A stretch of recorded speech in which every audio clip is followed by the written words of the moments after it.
Hey, Cade, thou lump of foul deformity, come over here and battle me in Shakespearean insult so that we can model this for my kids using Flipgrid. Is it thou who beckoneth me, Michelle? It is me. I will beest right thither. Well, it sounds like you are prepared. Come on.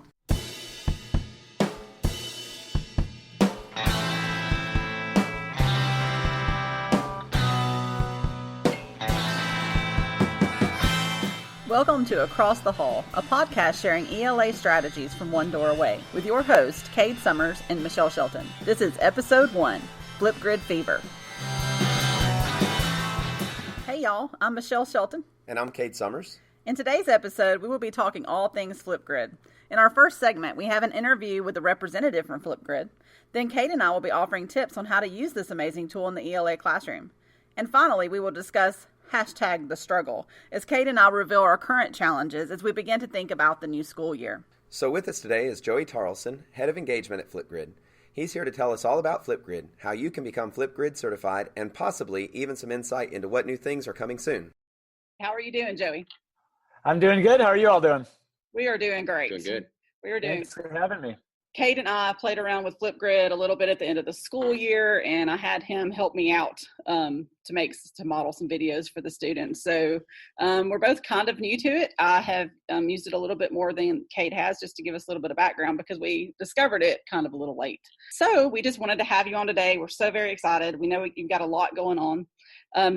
So even though Flipgrid's experienced a lot of growth in the last few months, some teachers might not know what it is. So could you just tell us a little bit about what Flipgrid is? Sure, yeah. Flipgrid is a video-based discussion platform. So in Flipgrid, teachers create grids for a learning community. They post discussion topics, and then students respond to those discussion prompts with individual recorded videos. Now, all these videos by default are the same max video length. So what that does is it provides a platform to really equalize student voice and kind of democratize class discussion, because no one student is able to dominate the conversation. And it provides an avenue for more introverted students to present their ideas, their thoughts, their processes right alongside the more extroverted students that are generally raising their hand in class. It can fit into really any subject. It's used by millions of teachers and students around the world, everywhere from pre-K all the way through PhD level students. And it can really fit into any different type of subject. And more recently, it's actually started to be being used in a more social aspect, especially among teacher and educator communities. So we've got a lot of teachers that are creating grids, and they're sharing them publicly, and other teachers are interacting with them and posting their thoughts on topics that are defined and stuff like that. So that's one of the key things about Flipgrid, is that a learning community can be set up as private or as public as the teacher or the admin of the grid decides. Okay, awesome. All right. So you had mentioned there several ways that teachers can use it. One of my questions, especially being new to Flipgrid and not having used it much in my classroom, is really for maybe newer teachers or teachers who are less immersed in technology, who may be more reluctant to use it with their students. I think maybe in terms of those teachers, they might feel like they're reluctant because they believe students might give them an opportunity to play around, or something where they might lose some of the classroom structure that they like to have. Joey, what would be a response maybe that could hook some of those teachers who are concerned about, classroom control or classroom structure and ensuring the educational quality of Flipgrid? Sure, absolutely. That's a fantastic question. And I think Flipgrid, really like any tool that you would bring into your classroom, is really going to be used as the teacher leads its use. So the value, we don't do anything content related in Flipgrid. So the value of Flipgrid really comes down to how the teacher wants his or her students to use the platform. So really asking a tightly defined question, but then also allowing students to let their true personality shine through is really where the magic happens in Flipgrid, because they'll see their peers, they'll see how their peers are approaching something, and they will start talking about this project they're working on or this math problem that they're trying to solve, and they'll start using Flipgrid the way they're using Snapchat, but for an educational purpose. So while there can be students that don't necessarily stay on task, I would say that that's kind of universal and not just to Flipgrid. Really the key value to Flipgrid is that you're going to be able to see your students document their learning processes, right? And there's not really another great way to be able to do that via video in living color. And so what I would say is really it's going to be on the instructor to kind of set the table, to set expectations for how we're going to use Flipgrid, why we think it's going to be valuable, how we're going to interact with each other. And then always remember that the teacher has full control. So if a teacher was a little bit concerned about inappropriate content being posted or off-topic content being posted, there's a lot of things that he or she can do. So you can moderate the grid, which means that whenever a student submits a video, nobody sees that video, including that student, until the teacher has viewed it, approved it, and made it visible to the class. So if there's concern around staying on topic and on task, a lot of our teachers start off by moderating, and then after a few lessons and a few topics in Flipgrid, it becomes pretty obvious to the class what the expectations are for interacting with this tool, and it moves a lot smoother. That moderating tool is very helpful. Especially for, we have a lot of teachers, like I said, that share their grids on social media out in the open. So if you look up flipgrid.com/World Water Day or Earth Day, those are examples of very public ways that teachers have used Flipgrid, and they've connected with students around the world, which is incredibly valuable for your students to see this diverse set of perspectives and kind of increase their global empathy. But that's where a feature like moderate and making sure that the teacher that's organizing that has full control is really, really important. Is there ever a privacy issue with that whenever they post these Flipgrids for everyone to see? Yeah, so if you go to legal.flipgrid.com, you can see our approach to privacy. We have everything in plain language, and we are a student privacy pledge signatory. Really, basically what we say is that the laws and rules of your school, district, community are supersede anything in our privacy policy. We will do nothing. We don't have student accounts, right? So we will, in any data or any content published to a grid is the property of that teacher, that student, that school, or that district as defined by your local jurisdiction. But that is a very good question. I know a lot of our schools, a lot of the schools that use Flipgrid do have media releases for their students. Other schools will make sure that every grid is private, is password protected and moderated, and is completely private from the outside world. By default, grids are private and they're not searchable. They have a random string of letters and numbers for their class code. And you can add a password on top of that. So by default, it is a very private community for your classroom, but there are definitely ways that teachers have made sure that the student privacy is respected as they use it in a more social platform or in a more social avenue. That's awesome. No, the couple of times that I was able to use Flipgrid in my classroom, probably my biggest struggle was space. Because obviously if they're all recording at the same time, you get sound back and forth, and some of the shy students don't want to talk in front of someone. So I ended up just really probably annoying my colleagues and spreading them out down the hall and trying to figure out ways to do that during the school hours. So do you know any teachers, or have you come up with any answer to that problem? Yeah, so there's a few different ways. How old are your students?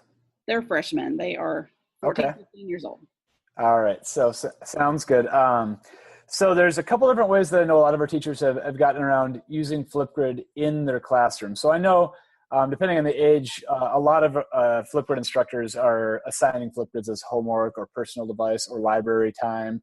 And again, because there's no student accounts in Flipgrid, for classes with shared devices, it works perfectly. Like you mentioned, everybody can be using Flipgrid at the same time. They could pass around an iPad. It can get kind of noisy. So there's two cool things that I've seen some teachers do. One is there's an ed camp, I think it was in North Carolina, someplace on the East Coast, where they took an old refrigerator box and they made a Flipgrid recording booth. Really all it was like they put construction paper, green and white construction paper on the outside of this refrigerator box. They cut off one side of it and they put a little light in there.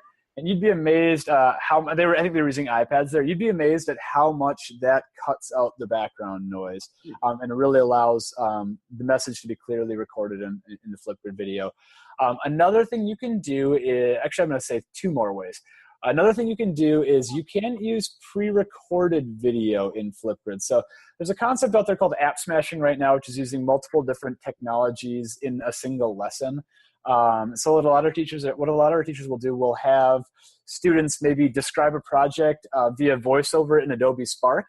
save that video and then upload it to a grid, and then you've got this digest of everybody's projects right next to each other. So that's another way that you can use Flipgrid, where you're not having students live recording there in class next to each other. And then the final way is they've got these really cheap microphones that are like 10 to 20 bucks. They even have one that looks like an old style phone, and it works flawlessly. You can have 10 to 20 students all recording at the exact same time in class, and the mic will perfectly pick up that one student's audio, and the background noise will just be pretty quiet in the background. So that's what a lot of our teachers have done, is like they'll get like 3 or 4 microphones for their class. And then again, because we don't have student accounts, they can just pass the devices around and kind of have a station for students to go record their Flipgrid responses. Those are all. We also do have a lot of teachers doing the Flipgrid Hall Pass like you've been doing. So that's pretty much what I ended up doing, but I really like the refrigerator box idea. That is cool.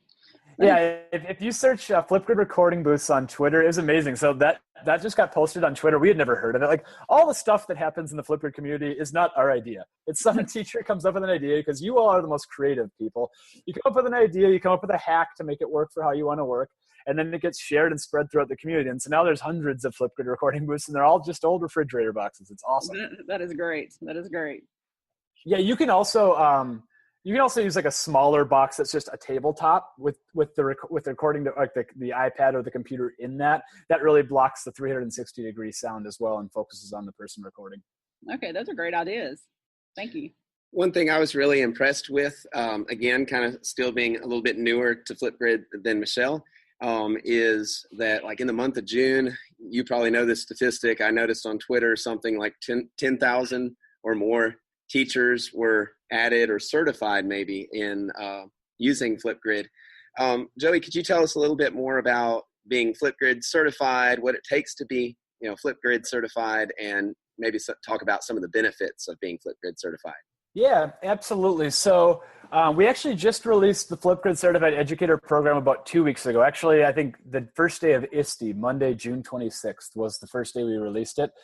So the statistic you were talking about for the month of June was 10,000 new educators just simply joining Flipgrid, Flipgrid, signing up for an account. So we've just released our Certified Educator program about, like I said, 2 weeks ago. And what we wanted to do was, there's a couple of different things we wanted to do. First and foremost, we wanted to help new users very quickly gain a baseline understanding of A, the value of Flipgrid, and B, kind of the architecture and how it works. So, like I said, we're not a content provider. We're just a platform, and there's a lot of different ways you can use Flipgrid. There's a lot of different things you can do that new users may not know about. Now, it takes 10 minutes to set up your account, to create a grid, post a topic, and share it with your students. But there's a lot more things you can do to it than just that, like moderate, for example, that we just wanted to make sure that our users knew and understood. And then the second was we wanted to be able to fill a grid with really unique value-based ideas organized by grade level for how teachers have used Flipgrid. So that if a new teacher comes into the community, they can go to flipgrid.com/certified, and they can see hundreds of ways that other teachers have used Flipgrid in middle school, or hundreds of ways teachers have used Flipgrid outside the classroom, and so on and so forth. So it's pretty easy to get certified. If you're a brand new user, it shouldn't take you that long at all. There's 3 steps. The first step is that you have a Flipgrid account. You have at least 1 grid, 1 topic, and 10 video responses. So if you're on Twitter, you'll see a lot of teachers right now sharing out their first grid with the hashtag Flipgrid certified. They're leveraging their PLN on Twitter to help them get certified, to help them get those first 10 responses. And that's pretty cool, because it gets a whole bunch of teachers helping each other out, building up this community, and then really understanding Flipgrid both from the teacher side and from the student side, because they're posting as students on each other's grids. The second step is that you post a video response in flipgrid.com/certified. That's where I described you share a video of how you're going to use Flipgrid in your classroom and what value it provided. And then the third step is passing a 5-question quiz. All you need to do is get a 5 out of 5. You can take the quiz as many times as you want. And those quiz questions are, all the answers can be found by exploring the teacher admin of Flipgrid. So there's no slide decks to go through or videos to watch, really. You just explore, you figure it out, you answer a question, maybe you get it wrong, you learn how to do it right, and then you answer it again and get it right. So So really, kind of the benefit is that once you get certified, you've really got a pretty good understanding of the value